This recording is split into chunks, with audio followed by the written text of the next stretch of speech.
Musical Talk, the UK's independent musical theatre podcast at the Edinburgh Festival Fringe.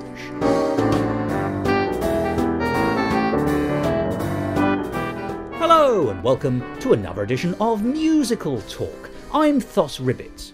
Or in these days of high commercialism and branding, I should probably say, I'm Thos Ribbits trademark. And now I owe myself a royalty.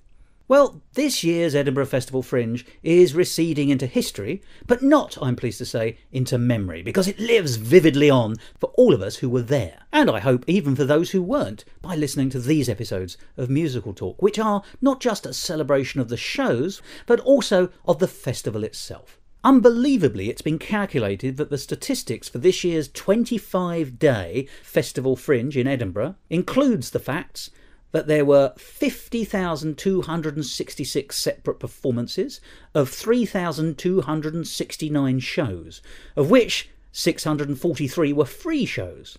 294 venues were being used.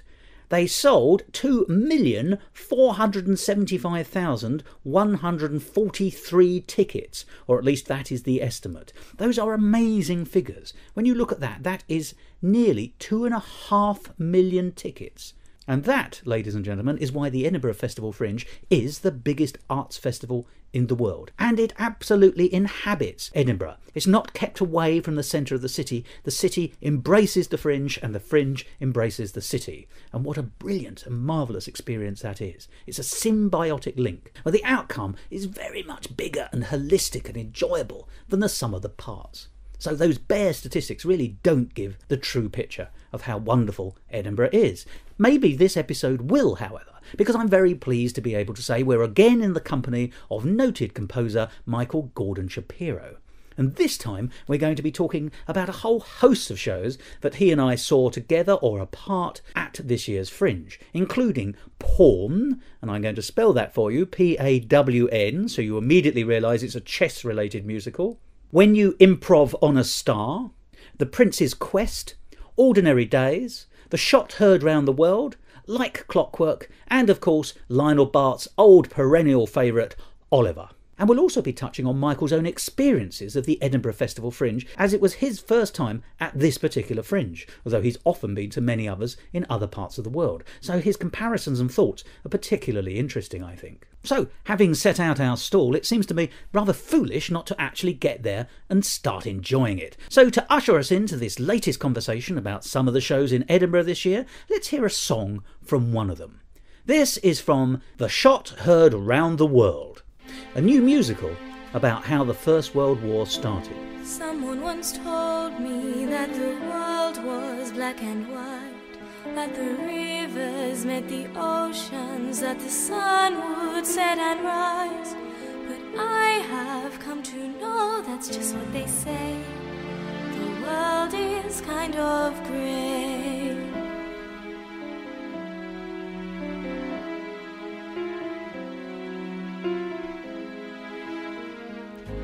Sometimes a heart sees what can't be seen by the eye, like a war that can't be won, like the day without the night. But love's made me a fool. How could it be so cruel? I've been waiting for so long, and I'm still waiting, and I'll keep waiting on your call.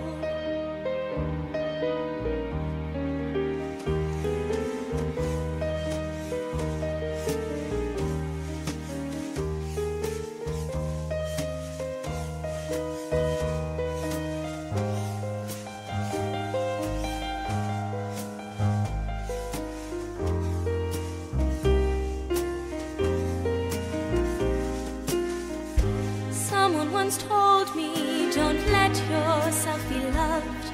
If your walls fall, then you've lost all. Transgression has begun. Surrender of your pride, just let it go. You've put on quite a show.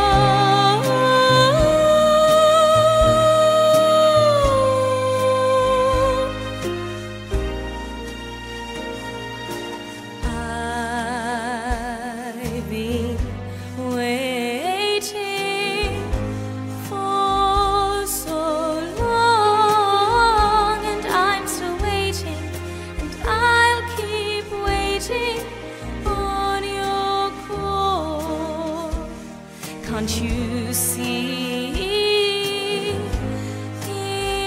It's not me, and I'm still waiting. I'll keep waiting on your call.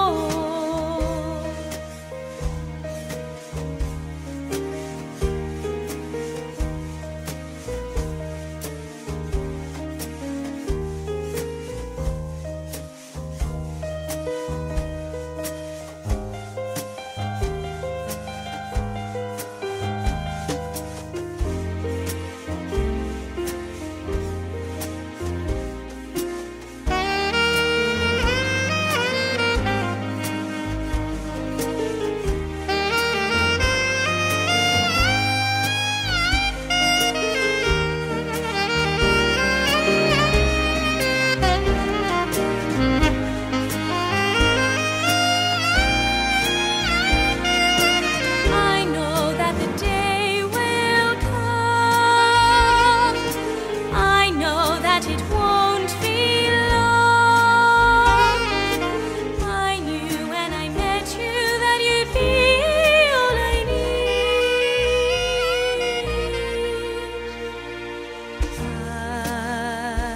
I've been waiting for so long, and I'm still waiting.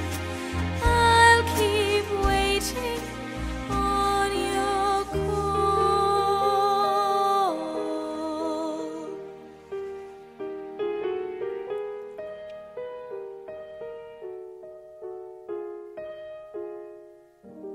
Musical talk. Well, Michael, thank you so much for agreeing to meet me again here in the hallowed halls of the Pleasance Dome, here in the thick of the Edinburgh Festival Fringe. I noticed, by the way, on your very excellent blog, you noticed that people here call it the Festival Fringe rather than the Fringe Festival. Has anyone yet explained why that is? No, and I'd be eager for an explanation. Well, I tell you why. It started in 1947, the Edinburgh Festival proper, because the Edinburgh Festival proper is a high arts festival with specially written high-profile, high-prestige plays and ballets and things like that. And when, this is in post-war Britain in 1947, so it was only 2 years since the war had ended, a lot of other companies wanted to sort of help celebrate culturally, but my understanding is the organisers of the festival were a little bit sniffy about letting anyone in apart from the people they had invited. And so there was a kind of sort of low-level cultural guerrilla movement, whereby at least a number of people said, well, we're coming up anyway and we're going to hire our venues independently. And so they came up and they called themselves the Fringe to the Edinburgh Festival. So although it is in itself a Fringe festival, it is the Fringe of the, if you like, the mothership festival, which Very is the ballets and all that, the operas and all that kind of stuff. And that is why we do use this slightly unusual terminology of the Edinburgh Festival Fringe. Well, that's legitimately interesting, and it helps put to rest my confusion about why the strange word ordering. Also, it's probably just a British affectation, which we're awfully good at. Well, I'm personally impressed by these things. So. Oh, you're very kind. So we were continuing the odyssey of musical shows that we've seen apart and together. What have you got in your book of discovery that you'd like to talk about? Well, thus far we've talked about shows that have been, production-wise, very impressive. There's obviously been a lot of money and resources poured into the productions, and professional actors or semi-professional actors, and I'd like to give a little deserved attention to a few shows that were more modest in terms of production values, but who I thought had something to offer artistically that is worthwhile and worth seeing if you're at the festival. So the first such show is called Pawn. P-A-W-N, I'm right, thinking. I'm referring to the chess piece and not the internet pastime. And what's people play internet chess too, you know. That's fair. The popular internet pastime. What's interesting is that the similarity between those two words is apparently even greater if you speak with a Scottish accent. Oh, is it? While waiting outside, the usher said, "Please line up for Pawn," which sounded like something else, and she was immediately embarrassed, and it was very funny. This is produced by Queenside Productions, which I suspect is a student organization. I seem to remember that. I think it's either the Oxford or the Cambridge University. That resonates with my memory. What's going on in Pawn is a dramatization of the 1978 World Chess Championship, which is a real-world event, and it was a contest between Anatoly Karpov and Viktor Korchnoi, and which historically was infamous for some shenanigans, some unusual events, and really? that served as the basis of this musical. So I will just... And they couldn't call it chess, could they? Because that's Right. been taken. Well, this is what I thought was very interesting. On a surface level, this bore a lot of similarities to chess. You had a contest of wills between chess players. It took place sort of the last couple of decades of the 20th century. The villains were the Soviets, and it was definitely a David versus Goliath scenario where the competitor was facing not only a very skilled Soviet chess player, but a lot of bullying from the government itself. There was a lot of national prestige tied up in this event, obviously. So all this sounds like familiar territory to anyone who loves musical chess, and yes. I do love the musical chess quite a bit. The difference is the story here is actually vastly superior to Tim Rice's libretto for chess. Gosh. Or the variant that was written for the Broadway production. And I say this as someone who really, really connects to chess musically. I thought this was actually a great story.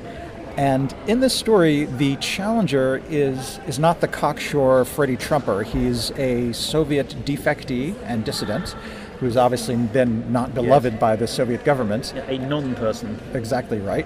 They don't take kindly to someone who left the Soviet Union out of protest, is now risen to the level of challenging their champion. And he's a vocal critic of the Soviet Union. He's a middle-aged man. His family is still back in the USSR. I think they're trapped, but in any case, he can't join them. His health isn't great. He's got back issues. So he's someone you can really get behind and sympathize with. And he's up against this brash young challenger who has the support of the Soviet government. So immediately they start all their dirty tricks. They say, well, we see that you don't have 2 seconds, seconds meaning your assistant in chess, and you need to have 2 to compete in this tournament, so I guess you're out. And they file a petition against the judges. Oh, right. And poor Korchnoi is a refugee, essentially. He's got no friends, so let alone 2 well-trained assistants. And the judge says, essentially, well, they've got a point. You need to have 2 seconds, so I guess unless you can drum somebody up, you're out of the tournament. And Korchnoi then very resourcefully goes down to the local jail and bails out 2 drunk poker players who've never played chess in their life. Fantastic. And he says, you're going to sit here and be my assistant. So there's this very clever back and forth where the Soviets are using every dirty trick in the book, and Korchnoi turns around and says, well, I'm going to one-up you. It's proper outwitting, isn't it? He is. And for that reason, he's an active protagonist. He's vulnerable, but he's also taking matters into his own hands. And in contrast, if you think of the main character in chess, I think his name is Anatoly, something Russian. Call him Anatoly. It might be Andrei. He spends a lot of time complaining. And the one Andrei Lloyd Webber. Andrei Lloyd Webber. Except this was actually I know it's not him, is it? in his mold, but not him. The main character in chess bemoans a whole lot, and his big decision happens behind the scenes. We never see him decide to defect. Instead, an announcer says, by the way, the lead character of this musical just did a whole bunch of important stuff which you haven't seen. Info dump. Exactly right. So we never really connect to the protagonist. And again, I say this as someone who loves that musical. Here, you really get behind the hero, and you're really on board with his struggle.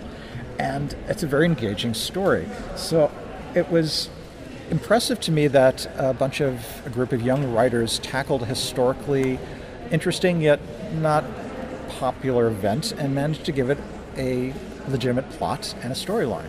It sounds quite striking, and it's because you can see where your sympathy is going to go immediately, can't you? As you say, it's the underdog versus the oppressive regime, literally, in this sense. It definitely is, and at the same time, the plot throws a lot of unexpected curveballs at you, so it is not the case where you see the crushing inevitability of fate heading towards you, and it's just that the characters don't see it as well as you do.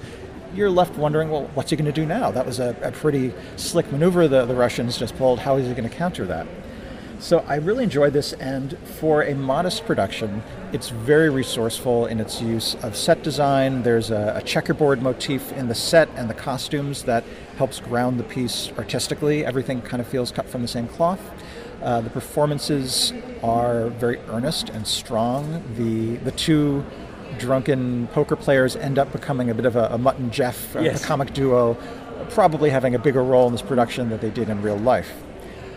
Speaking of real life, one of the limitations of the story is it is following a real life train of events, and obviously real life does not always give us the satisfying resolution that we would like. And for that reason, there are some dramatic limitations of the story that are baked into the product. But to the credit of the players, they do provide an epilogue which gives a little bit of future history of what happens to the players and really makes you feel good about the subject matter and lets you walk away feeling satisfied even if you didn't have a glossy, happy ending.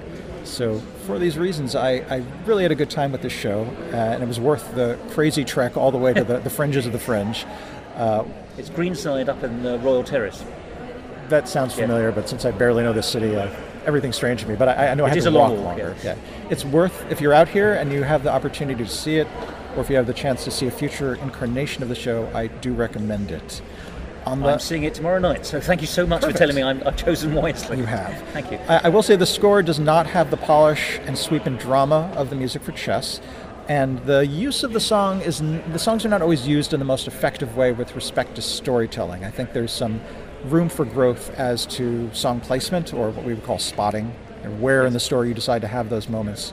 But the overall experience is very positive, and I can recommend it wholeheartedly.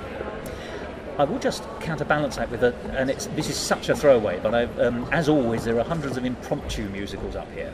People improvising musical theatre, Showstoppers being the daddy of this. But there are lots of other companies as well, which do it to lesser or greater levels of success.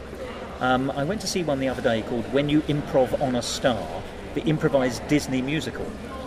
And I went because I wanted to see what tropes they thought could be pulled out of the enormous canon of Disney musicals, because what we always forget, and we should be thankful for, is that the Disney Corporation is the only film company that's been consistently producing musical films since the 1930s. No other company's been doing that. And for better or for worse, we should be thanking them for that. So I was quite interested, and those musicals are very different. You know, there's a world of difference between Frozen and Pinocchio. And so I thought to myself, I'm very interested to see what they think are the things that make a Disney musical rather than any other musical. So I popped along and was sorely disappointed, because actually it had nothing to do with Disney whatsoever. They were using Disney as a rather shorthand term for fairy tale. And so it turned out to be an improvised fairy tale with some songs. And so on the whole I was disappointed, but I only mention it because it turns out the day I went, the improvised musical they were going to go for was The Enchanted Chessboard. I have nothing further to say because I learned nothing about Disney musicals from it. It was a jolly piece. I enjoyed myself for an hour. It just wasn't what I thought it was going to be from the rapping. Not quite, I think, the quality of Pawn. P-A-W-N, once again. I do feel that need to underline the spelling. They've also got, by the way, the Pawn people. It's almost impossible to say this, isn't it? They've got a rather wonderful way of flyering in the Royal Mile, because they are handing out chess pieces attached to their flyers. So you actually have this little tangible anchor, which you could, something physical you can grip onto. So I was given a knight in the Royal Mile, and it's sitting on my desk where I'm staying, looking at me every time. That's a great marketing maneuver. Because it's different. Yeah. On a sidebar, I just want to say that I'm tremendously impressed by the energy and creativity in the promotion of these shows throughout the Edinburgh Fringe as a whole. Not only is the whole city plastered with posters, yes, and you can't walk 20 feet without somebody handing you a flyer, there's just a kind of energy and celebration of these shows that really tempts you to go see them. It's very positive, effective marketing that doesn't feel intrusive, even though I guess technically it is a lot of cases. There's at one point I walked past someone who I guess was promoting a puppet show, and the puppet was the person doing the pitch. Oh, fantastic. That's great. I mean, in contrast, the Hollywood Fringe Festival, you're lucky if you can actually find the venue you're looking for, because there may not be any signs outside of it. And, really?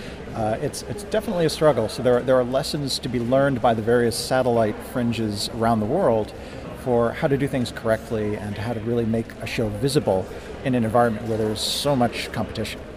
I do love walking up and down the mile every now and then, because half the fun of it is engaging with people. You could just walk up it and ignore everyone, and you'd have no fun at all. Whereas actually, you can even say to somebody, I don't think I'm very interested in that show, and they'll still strike up a conversation with you about what you have seen and what they've seen, and then you can swap tips. I did that the other day. There was a piece about magic, and I'm afraid I'm not a fan of magic. But I got chatting to the person who was handing out the flyer, and she was absolutely charming. So for 10 minutes, we just exchanged shows that we'd seen. And then we went off, and I shall never see her again, and she shall never see me again. But it was 10 minutes of absolute delight. And I still didn't go and see her show. Hope she's not listening. So what next? Well, since you mentioned fairy tales, that is a reasonable segue for another show that I saw. I like your thinking. Last night. I'm desperate for any kind of continuity I can grab a hold of here. This is a show called The Prince's Quest, and it's produced by Front Room Productions. And again, it was a very young ensemble, both musicians, actors, and I assume writers as well. And despite the title, a little bit of sleight of hand here, Despite the title, the logo, which is of a crown, and a description which has all the trappings of a fairy tale story, this is actually a contemporary chamber musical. That's a really pretentious sounding term, but it's a small musical. Yeah. That it's a story about some young folks who meet at a party and the romantic dynamic between them. And what kicks off the interactions is that there's two female friends, and one of whom is she's beautiful and all the guys are after her, and the other one is her protective friend. And the protective friend sets up a gauntlet of challenges for any would-be suitor. Oh, really? And these are fairly mundane challenges, like you have to sing karaoke and not humiliate yourself, right. You have to go out and fetch the following alcoholic drink, etc. And there's kind of a motif here of following the epic prince archetype seeking quest to win the fair maiden kind of thing. And there's a bit of discussion about gender roles and how traditional gender roles in fairy tales contrast to contemporary gender roles, and all that stuff is, as far as I'm concerned, just the trimmings. The core of the show is a sincere love story, and I'm going to steer clear of spoilers, but the parties in the love story are not who you'd expect given the outset of the story. Oh, right. So there's an interesting twist. The show has a framing device, like a couple of the shows we've discussed, which is a hyper-eager literary enthusiast of 10 years of age accosts someone who turns out to be one of the protagonists in the story and is just joyously prompting him to tell his story. And the framing device, in addition to helping us segue into what might otherwise be a mundane story about a party, helps elevate the entire show to something a little more eternal because of the musical elements at the beginning, at the end. I know that's unsatisfyingly vague, but I don't want to give anything away. So I will just say that the fact that they took what might have been another contemporary musical about relationships and they wrapped it in this charming and touching meta story really elevates the piece. The music is very likable. There's a tendency I notice in contemporary shows to use what I call guck model, which is generic contemporary musical theater harmonic vocabulary. I keep changing what the acronym means. There's a kind of sameness you get to a lot of contemporary shows. In this case, the music felt very fresh. It was melodically very strong. The arrangements were sometimes ingenious. The ensemble was fairly small. I think piano, bass, percussionist sitting on a cajon. But there were nice little touches, like I think the bass player was actually playing chords in the upper register, which is a really interesting sound, and it's not very typical. So there's a lot of creativity eked out of modest musical trappings. But mostly I liked the music, and I bonded with the characters, and I thought the story was witty and clever. It was the right balance of being dramatic and inspiring and touching. So it's in a tiny little room, and you will overheat if you're wearing a jacket, so prepare yourself. But I do recommend this and found it very enjoyable. And can I just make the observation that throughout that description you've been smiling a broad beam smile from ear to ear. You don't think they can hear that? Oh. No, that's what I'm telling people. Nice. But what's great about it is because that really, it's obviously lodged in your memory as a happy experience. It absolutely was. And how old would you say the cast were? You said quite young. The characters are 22, because they mentioned that lyrically, and I would say that's probably within a few years at most of the actual cast ages. And where was it? Good question. I don't remember, but it was one of the obviously smaller venues that's right off of the Mile, not too far from the castle. Oh, fine. I don't probably C2 or C cubed or something like that. There's plenty of that. Might have been one of the C family. If this, I don't know when this episode is going to air, but if it happens during the festival and anyone happens to be listening while you're here, go check the show out. And younger writers who don't have vast monetary resources at their disposal definitely could use the attention and support. Oh, absolutely. And also, not having money to have video backgrounds or lots and lots of costume changes or anything like that doesn't mean that a book isn't good or a score isn't good. Shows have got to start somewhere, and the Edinburgh Festival is a marvellous place to be starting, I think. So I just want to pick up on something you said about shows which can sometimes sound the same as other shows. I went to see something called Ordinary Days. It's an established American piece. It's a song cycle, which I didn't know it was going to be. And when I got in, my heart sank, I must tell you, because I didn't know what I was going to get, and what I got was 4 people singing beautifully. I've got no complaints about the performance of any of them. My worry was about the piece itself, because I've seen this kind of thing before. 4, in this case, it could be any number, but it's 4, 6 or 8 usually, people singing their stories and then individually and accidentally meeting each other or influencing each other in some way until some kind of conclusion has been reached. And I've seen it so often. And there's nothing ever wrong with any of the individual pieces. It's just that it's a genre which has been done to death, I think. However, having started in a slightly sulky mood after about 10 minutes thinking, oh no, not another one of these, I then very quickly engaged with what was going on.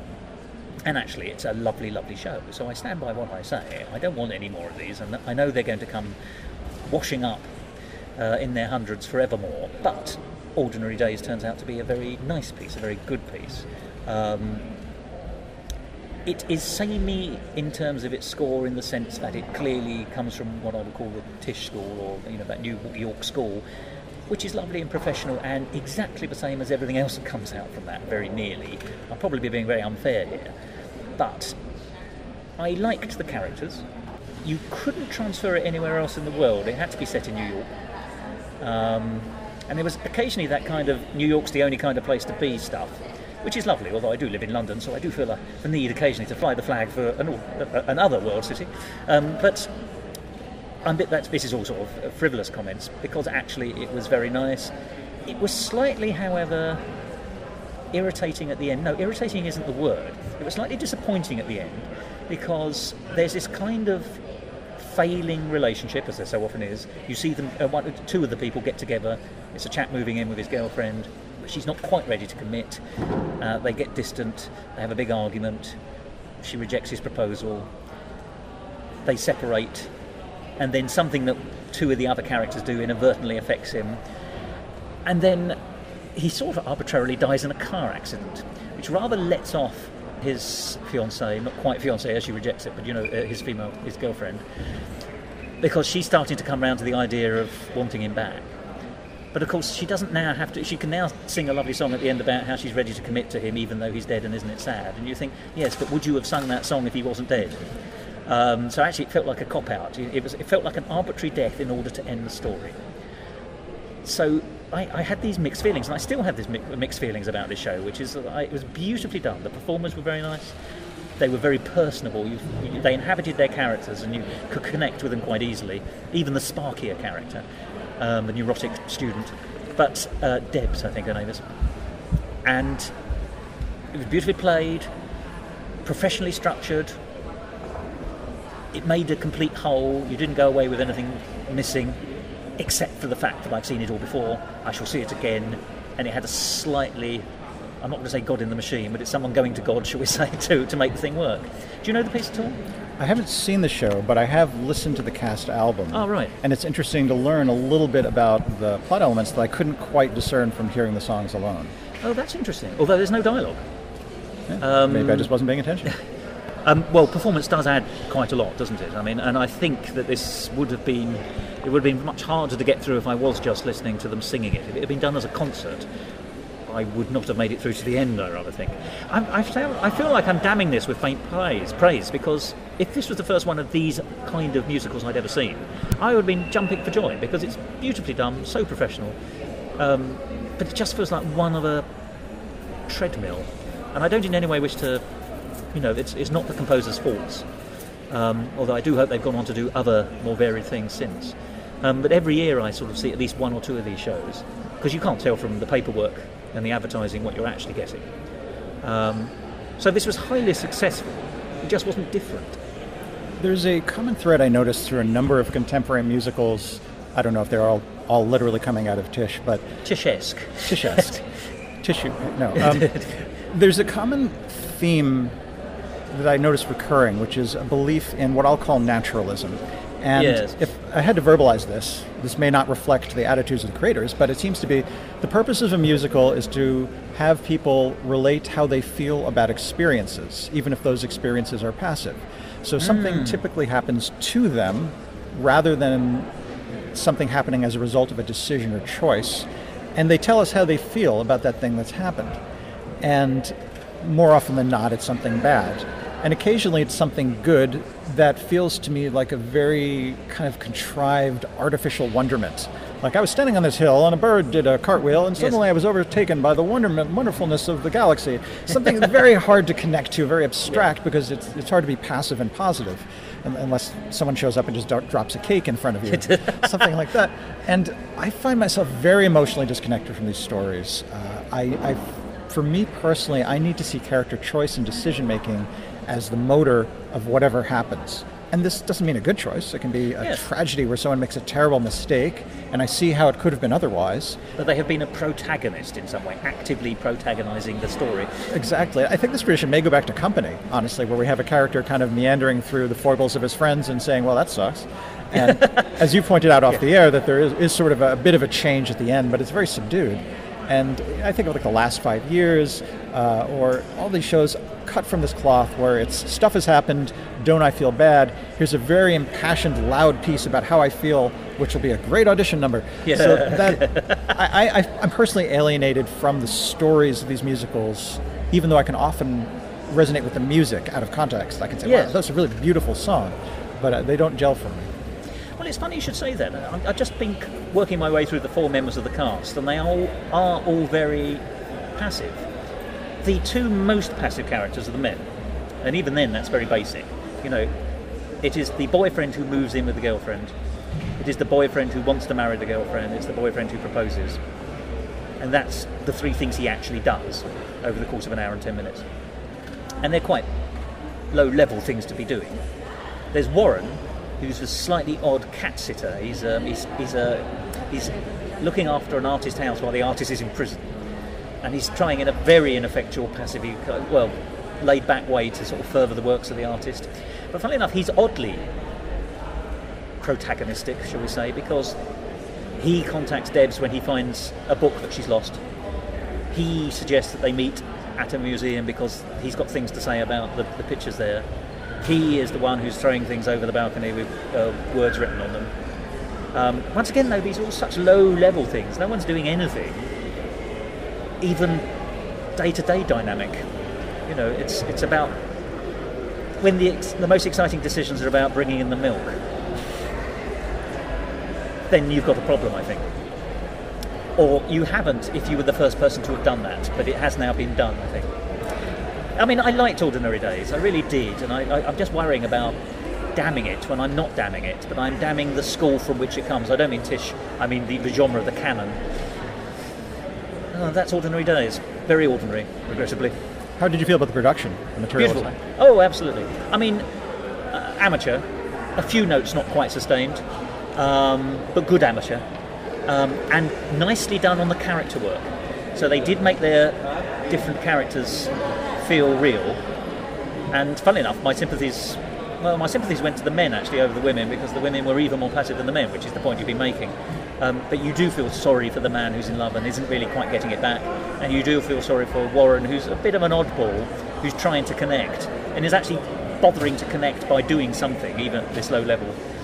And he's meeting a very spiky woman. There's also a suggestion that he's gay anyway, so it's not a romantic thing, which is actually quite nice. So I liked it, and the orchestra were very good. You know, not a note wrong, but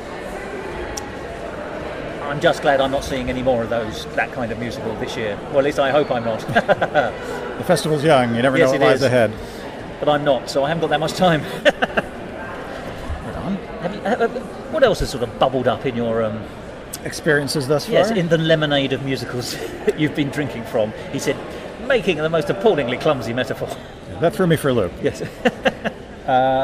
Let's see, since I just spoke about a show with young writers and performers that was very earnest and on a historical topic, I'm going to continue in that vein and talk about The Shot Heard Round the World. Oh, which I'm seeing this afternoon. Perfect. So I'm spoiling everything for you. Just what you want in an interview. Well, I know what it's about, so... Actually, that term apparently refers to a couple of different incidents in world history. Oh, does it? But what it refers to in this case is the assassin's bullet, that ended the life of Archduke Franz Ferdinand. And triggered the First World War. And triggered the First World War, and arguably the Second. I just want to briefly take this a step out, because when I said to a friend of mine I was going to see this, he said, "Oh, is that about Kennedy?" So, there's another possible reference. regrettable assassination. But yes, and also not to disparage the attempts at mutual murder of our respective ancestors, but I think in the American Revolutionary War, one of the battles was also allegedly the shot heard around the world. So really? Although I hadn't heard that, so maybe the echoes died down over the 200 years since. Yeah, I can see why the enthusiasm for that anecdote might not have reached England. So this was a story about the event that precipitated and triggered World War I, and the production group is billed as Scott, Williams, and King, which I suspect is the name of the three creators. And they're young creators, aren't they? Very young. They're advertised as being sort of new and upcoming, but young songwriters. I believe 20-year-old female authors. Oh, good. And I almost wish that their promotional materials didn't make such a hubbub about this fact, because even though it's very impressive, I think the show stands on its own merit without needing to refer to the preternatural abilities of the young geniuses who wrote it. Or the inherent give the girl some slack kind of statement that could be interpreted from that as well. Exactly right. So in this story, the protagonist is a man, I forget his first name, his last name is Princip. So for he's the assassin, isn't he? He's the assassin. Yeah. And we know from the get-go what's going to happen. The audience is assumed to have some familiarity with the event. So it's told in a somewhat Hollywood noir style, where we get a little glimpse of him in jail being told, now look what you've done. And then most of the show is a flashback of the events leading up to that point. And it follows him as a student, who very young and nationalistic and idealistic, and how he is drawn into a group of young revolutionaries, a group called Young Bosnia. This is the historical name of the organization that is trying to disrupt the iron glove rule of the Austro-Hungarian Empire that's been in Bosnia for a long time. And Franz Joseph is the emperor at the time, I think. I believe so. As the story progresses, the methods of this group change from protests to, I suppose, whatever the equivalent of petitions would have been, to contemplating the assassination of the Archduke. Oh, right. That being the gesture that would give a strong signal that Austria-Hungary is no longer wanted. Making the story a little more interesting and perhaps humanizing it a bit is a subplot where young Princip falls for a beautiful girl named Anna, who is, you guessed it, the daughter of the head of the opposition, in this case the police chief. I suspect this bit was an embellishment for the sake of the story, but it's actually very dramatically successful because... But it's establishment versus anti-establishment, isn't it? Yeah. Exactly right. And you have the maybe expected scene that is nonetheless very well done, where he comes over for dinner and you've got the police chief kind of thinking, oh, who's this young man? I don't like the look of him, and watch, he's with the opposition, get out of here. And the romantic tension of him loving the daughter and the daughter loving him, but obviously not wanting to drag her into a situation that might compromise her It's very safety. Romeo and Juliet, or in musical terms, West Side Story. Very much so, although there's, again, a David versus Goliath element. So the piece is very strong dramatically. The character is, about whom I knew nothing other than the result of his actions, is humanized and brought down to earth, and you really end up liking him and being involved with the story. There's obviously a touch of fatalism. We know that World War I happens. Yes. There's no surprise ending where peace ensues. Well, you say that, yes, there's no surprise ending, but I mean, do they include his failed attempt as well?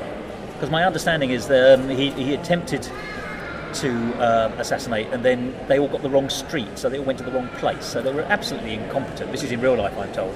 And then they all went off to sulk in a cafe, and then the Archduke's chauffeur took the car down the wrong road, and they got stuck outside the cafe where they were all sitting. So they all had a second chance. So I don't know if that's incorporated there. But you know, if you're looking at how tragedy and comedy, if you like, or tragicomedy, merge together to make dreadful results, then the real life story is remarkable. I believe these events were alluded to, and it may be that because this was a compressed version of the show, some of the details were left by the wayside. But I didn't feel that I didn't feel the want of their absence. I felt like it was a solid story, even in this shortened form. What about the score? I remember liking it. It was a little bit, I would say it had a bit of a heart on sleeve quality to it. That might have been the blush of youth in the composition. It might have been a little bit joyous in cases where it didn't need to be. That does not imply the whole thing was just a happy-go-lucky sing-fest, but there's some moments where I thought, this is a very pleasing melody, and maybe it's a touch too pleasing given the subject matter. I'm going to use the word naive. I hope not in a negative sense, but actually sometimes naivete and sincerity go very hand in hand, and it sounds quite sincere as a piece. Extremely so, and this is what reminded me of Pawn, and a few other shows I've seen of a similar spirit, where there's a historical subject who is treated with great respect, and a legit story constructed around a preordained set of events that are obviously etched in the stone of history. So this was a very enjoyable show. I hope they stop advertising it as the result of young minds, because it's a good show, and you don't need to be impressed by the authors in order to like it. So it's by talented people, full stop. Exactly right. Well, good. I'm so glad you told me that, because as I say, I think I'm seeing that this afternoon. There were definitely some rough edges. The lyrical technique, again, might be a little more pop influence than proper musical theater form, but I think you'll enjoy it. So perhaps you can tell me in the future how these two played out. Well, I didn't see it this year. In fact, I saw it many years ago, but funnily enough, up at Greenside up on Royal Terrace, a good few years ago, 5 or 6 years ago, there was a new musical. It was a science fiction sort of dystopian musical called Sector 17, and it was by some tremendously young authors, and that. So in the sense of how it was being advertised, it was very similar, not at all similar in terms of plot or narrative, but it had a great deal of work, once again rough edges, and unfortunately I haven't heard anything from the writers since. I do hope they'll contact me and say no, we've written 12 musicals, but it is sometimes, it's lovely to see people as they're starting out, and with hope that you might see them again. You know, if we sit here in 20 years' time, who knows, they might have a theatre named after them.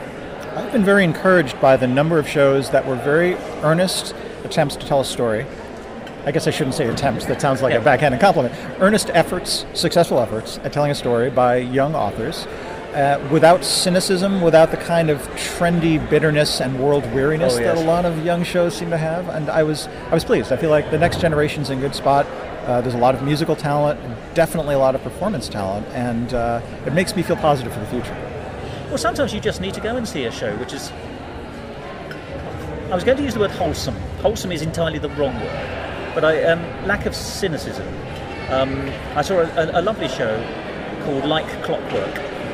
It's a short show. It doesn't outstay its welcome. The author, who I spoke to afterwards, told me that they just wanted to write a show that was nice, that was light, that was funny, that was pleasant. And you might think those are such, you know, a cynic would say, well, what a wet ambition.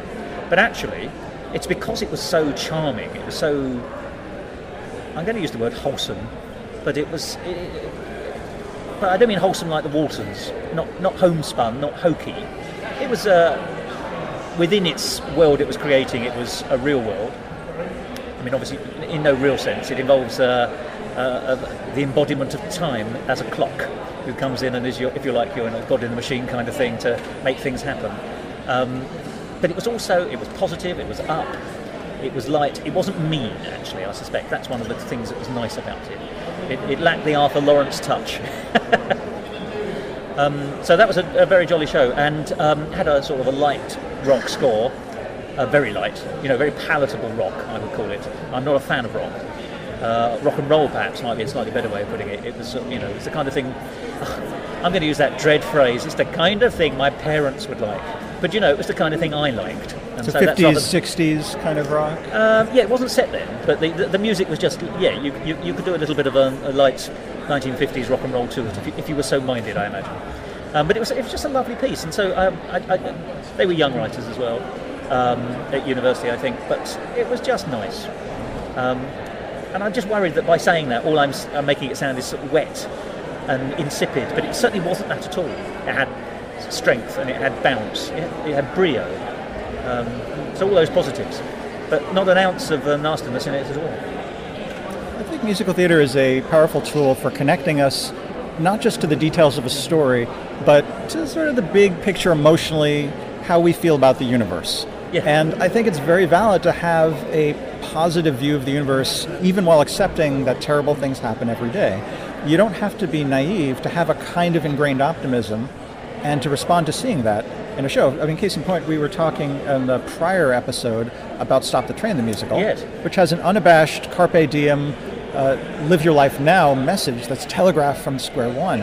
And I would rather hear that well-traveled path, traveled again, than something like Avenue Q, which is very cynical and bitter, and I don't connect to the latter at all. So I welcome some kind of affirmative quality in a show, and I think the art lies in how do you give that message in a way that feels something other than cliche. That's something that you can connect to, that's witty and that's original. I agree with everything you've said for that. There's room for everything as well. I mean, it would be very dull if everything was one way or the other. I mean, I wouldn't want to live my life constantly in a Disney universe, but I wouldn't want to live my life completely, as you say, in the Avenue Q, the Muppet universe, which of course has now been bought by the Disney universe. So I believe the Muppets are owned by Disney. Yes. Oh, the Muppets, yes. Yes. I didn't know. Not Avenue Q. Right. But, they're like off-brand Muppets. Yeah, I know they're not Muppets, but they've got the speech marks around them are very small, if I may say. Yes. I want to talk about a show now, which I saw here up in Edinburgh. I saw a youth Oliver, a local youth group in Edinburgh. They're doing a number of shows, Bugsy Malone, Oliver and a couple of others for different age groups. And I went along to see Oliver, mostly because the friend of mine I was with at the time is a huge fan of Lionel Bart's Oliver. And of course, in British terms, it's the bedrock of modern musicals in some sense. It's 1960, I think. And in some senses, it's still a huge hit. Every time it comes on in London, it makes money hand over fist. It goes on national tour. It's done in schools, and it's one of our stock pieces. It's your Oklahoma, essentially. It is our Oklahoma. I think that's a very good way of putting it. It certainly has an exclamation mark at the end and a no at the beginning. So, but it has exactly that role in British musical theatre culture, and just British culture. It's not even musical theatre. Everyone knows the songs. I went to see News Review, which is a satire of British politics from the last year, and they had the Queen singing "I'll have to think my plan through again," or whatever the name of that song is from Oliver, and everyone just knew it. You know, it was just because it's so much ingrained into our sort of cultural life. I have never been a huge fan of it. I've grown to like it more over time, and I think its success is entirely due to its fundamentally good score. But it's a weird piece. Structurally, it is appalling. And I was sitting there watching it in the Spiegel tent, just looking at the structure of it, and I thought, how can you write a musical like this? And how has this ever become a success? Because it undoubtedly is. There are several problems with it. You start in the orphanage with the Beadle, and almost within 10 minutes, that scene has gone and we never return to the orphanage, and we only see the Beadle pretty much one more time.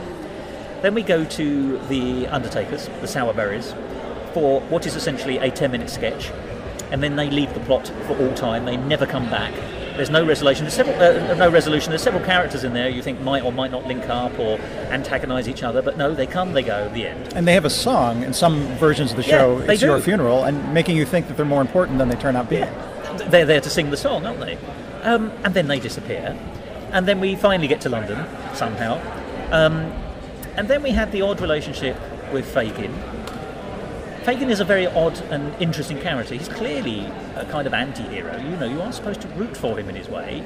He gets sort of the last line anyway. You know, it's not really about Oliver. If it's about anyone, it's about Fagin and Fagin's world.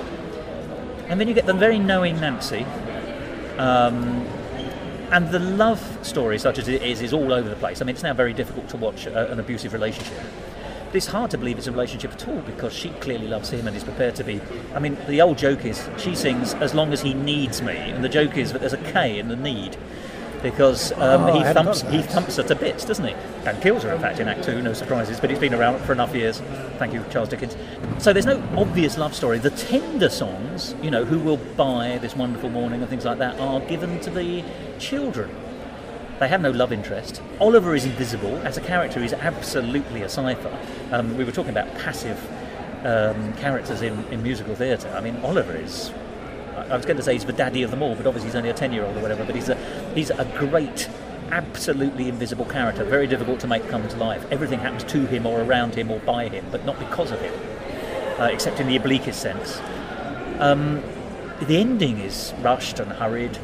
That's not just because I saw the full version, but they skip through the end. You know, the policeman kills Bill after he's killed Nancy, and Oliver is reunited, and then Fagin sings his song, and of course then there's untied ends. Like, Fagin actually, for better or for worse, does actually operate a kind of sort of welfare state for his orphans. He runs off. That house is sort of broken up.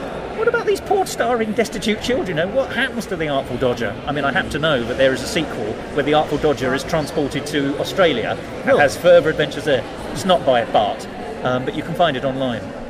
I think he meets Oliver again somehow there, although how Oliver will wind up in Australia, I have no idea. But so, at a structural level, It makes no sense at all. It's a disaster, I think, actually, as a structure, and yet the whole thing pulls together. And then even down to Lionel Bart. Lionel Bart was a hugely popular contemporary songwriter in the 1950s. He was writing songs for some of our biggest stars like Tommy Steele and Cliff Richard, who are both still alive and both still performing. His songs are widely sung, were widely sung. He's a tremendously satisfactory writer, even though he had no real skills. That doesn't stop him being very successful creatively. And yet the whole thing is full of marches and German umpas. I mean, there is Umpapa is one of the songs, I think, open Act 2. Literally Umpapa, yes. It's the name of the song. And most of the first half of Act 1 is all marches. Most of the songs, when it comes to tender and romance, what I'm saying is the songs are very varied in terms of pop songs, but they're not varied at all in creation. It's a very, very, very odd piece, and if someone presented that to me, I would say, this is a really weird piece. I don't think I would be backing it. And yet it's Britain's most successful musical of the last 50 years, perhaps. In defense of Lionel Bart's composition, I think that My Name is one of the best villain songs around there. It is Bill Sykes' song, yeah. Bill Sykes' song. Performed properly, it is chilling. It is legitimately chilling, because this should be, and is in the stage production, the first time that we see him. The movie squanders this opportunity by dropping the song entirely. Yes. I was appalled, because I'm like, this is such a great song, and it really takes his claws away. But in the show, when he walks down the steps, and we've only heard him referred to in hushed tones, and for him to he's the big bad, isn't he? Yeah, I think Oliver is ultimately a character piece. Fagin's a great character, Dodger is a great character, Bill Sykes is a great villain. Oliver is your camera. It's a passive thing that's showing us the world. It's being swept away from point to point. We nominally don't want him to die. But I love that, nominally. But if he died, on the whole, we'd like him to survive. If I were in one of those hostage situations where I had to choose if Oliver was going to survive or Dodger or Fagin, I'd be like, I'm sorry, Oliver, you're just not that interesting. There's some beautiful music. There's some beautiful moments, but you're absolutely right. The structure, listeners don't realize this, but I've been nodding vigorously during Foss's analysis, and it's a non-entity as a story. And I don't know if that's part of its heritage from the book, or it didn't translate well. Well, we do have to blame Dickens a little bit, because I believe this is one of the last books. It's an early Dickens, Oliver Twist, and it's one of the last ones he wrote without knowing where it was going, so he didn't plot it out. So it was literally, I'm going to write this week's chapter and see where it takes me until I can come to some kind of ending. And that does give you a disjointed narrative. And so, in fairness to Bart and his collaborators, they were working with a disjointed narrative in the first place. But I think they picked some very odd parts to incorporate. I mean, the Sowerberries are by far the most weird inclusion and feel like fillers. There's no reason why Oliver couldn't just go straight from the orphanage straight to London. But he stops off at an undertaker's for fun. Well, it does give him an opportunity, his only opportunity in the entire show, to take action, because I believe he initiates his escape. He does, that's right. Yes, actually, that's a very good point, which he singularly fails to do almost everywhere else. And he does it right after having his I Want song, where is love, or where is the love, or I can't feel the love, whatever it is. So he, in a rudimentary form, says, I want something, and he takes action to get it. And that's the one moment where we sympathize with him. We say, okay, good, there's a story here, and then he's all aboard the Fagin train. And Nancy's very protagonistic as well. I mean, it's her decision to come good, as it were, that actually seals her fate, but also resolves Oliver's. It rescues him. There are some nice characters, but it is the songs. It's the collection of songs, even though it's by no means a normal theatrical score. But the songs are its glory. Almost nothing else is, and yet I can't put my finger on it. And I would say I like it now. Oliver is a show I'm always happy to go and see now. A few years ago, I wouldn't touch it. Now I see it. I see its flaws, but there we are. If you'd like a very strange experience, go to YouTube, and if you search around, and if it's still online, you can find a video recording of a lavish production of Oliver done in Damascus. Oh, really? Jolly good. And it's very strange, because there's two levels of accents through which each character passes. It's interesting to see what this director regarded as important and essential. There is a moment in the song Who Will Buy where it picks up, and it has, if you think about it, that song when it goes into its instrumental vamp has a little bit of a Mideastern or perhaps Semitic character to it. It's just because it's modal. harmonies, and they loved this over there in Damascus, so they started just jamming on this melody instrumentally for what seems like forever. They just keep going and going and going, and I don't know if there was some kind of disastrous set change that wasn't happening, but it's a really interesting production, and it's not recommended as your first experience with the show, but if you're a veteran, as you are, you might find it as an interesting study of cultural lenses on the same material. Because I'd love to see how it might be done on Broadway. I mean, I know it was a success on Broadway at the time, in the 60s, but I don't think it's been back that recently.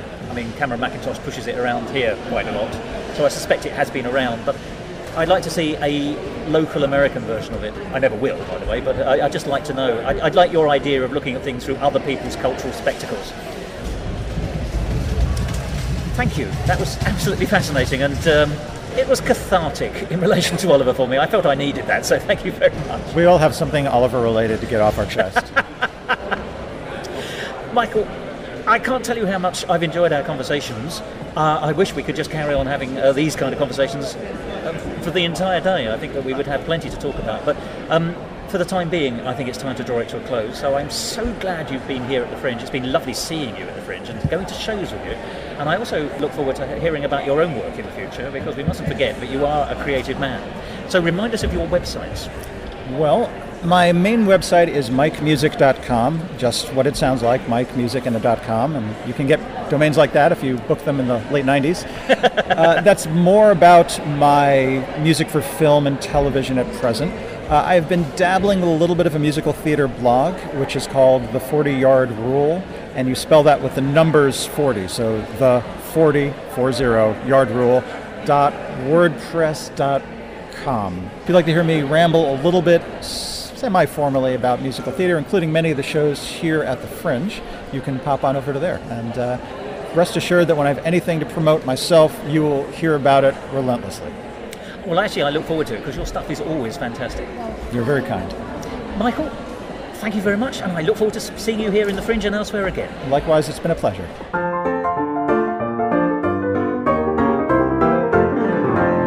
Musical talk. Well, there we are. That was the ever excellent Michael Gordon Shapiro sharing with me some thoughts about some of the shows we'd both seen this year. And I'll just recap on those contact details for Michael in case you want to have a look. You can see his blog about many shows he's seen this year, and in particular those at Edinburgh, including ones that we haven't discussed here on Musical Talk, at his website, The 40-Yard Rule. And that's with 40 as a number, so it's the 40yardrule.wordpress.com. The 40yardrule.wordpress.com, or you can go to his professional website and see what he does for a living as a composer, and that's mikemusic.com. Both are well worth having a look at. And I'm pleased to say we'll be hearing more from Michael in future editions of Musical Talk. There's that in-depth interview that he conducted with the people behind the House of Edgar, the Edgar Allan Poe musical, which people were talking about at the Fringe this year, and that'll be coming up in the next few weeks or so. And in a way, I think that proves the old adage about leaving people wanting more. I hope you want to hear more of Michael, if not necessarily me, so do tune in again for future episodes of Musical Talk. But for the time being, it's time for us all to be quiet. I could do that on a recording like this, but probably it's better if we all just turn this off when we get to the end in a minute, and then go off and do our separate things. Yes, thinking about it and having done the comparison, that does seem much better. So let's trigger that now with the famous magic word. Goodbye.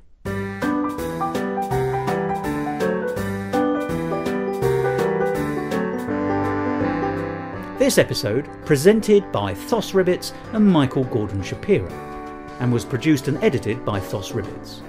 Copyright Musical Talk 2016, except for the songs where the copyright remains with the creators. And my great thanks to them all for allowing us to play these songs on Musical Talk.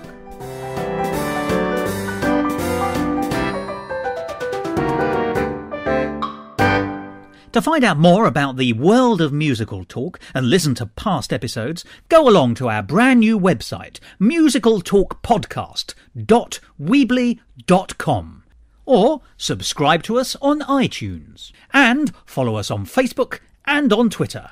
And if you want to follow me on Twitter, you can, at Musical Talk Thos.